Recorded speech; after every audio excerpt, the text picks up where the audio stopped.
Hello again, this is Captain John with another one of my video tips of the week. In today's video tip, we'll take a look at the number one action step you need to take to get your autopilot or wind vane to do their job, which is to steer your boat and relieve you of helm duties. Follow these sea-tested sailing tips to give you the edge in cruising safety. In 10 to 15 knots, it should take just 2 fingers to hold the tiller. On a wheel-steered boat, you should be able to hold course with less than 1/8 turn of the wheel off-center. Think of your sails as rudders above the water. If you have too much sail area aft of the mast, you increase weather helm, which is the tendency of the vessel's bow to head up toward the wind.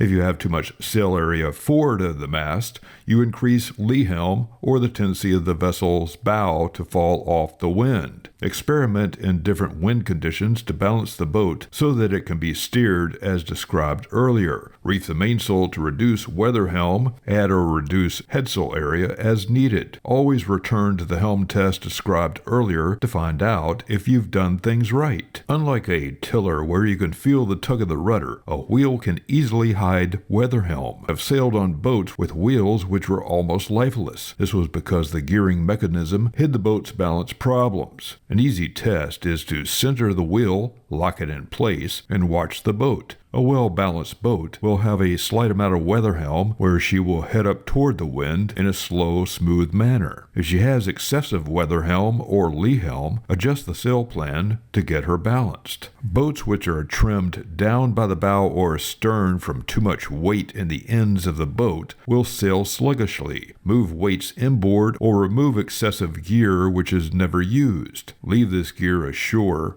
and be sure to test your boat's list and trim before you cast off on a cruise. Practice steering by autopilot and wind vane in different wind and sea conditions before casting off on a cruise. Make sure that your partner or crew know how to engage and disengage the device. In an emergency, you need to hand steer, and some autopilots might not be intuitive on how to disengage. Post simple, clear instructions near your helm on how to engage and disengage an autopilot or wind vane. Now you know how to balance your boat with sails and rudder and how they play a big role in self-steering by autopilot or wind vane. Use these sailing tips for safer sailing or cruising anywhere in the world. This is Captain John, and this has been another one of my video tips of the week. Find more sailing tips and techniques on www.skippertips.com.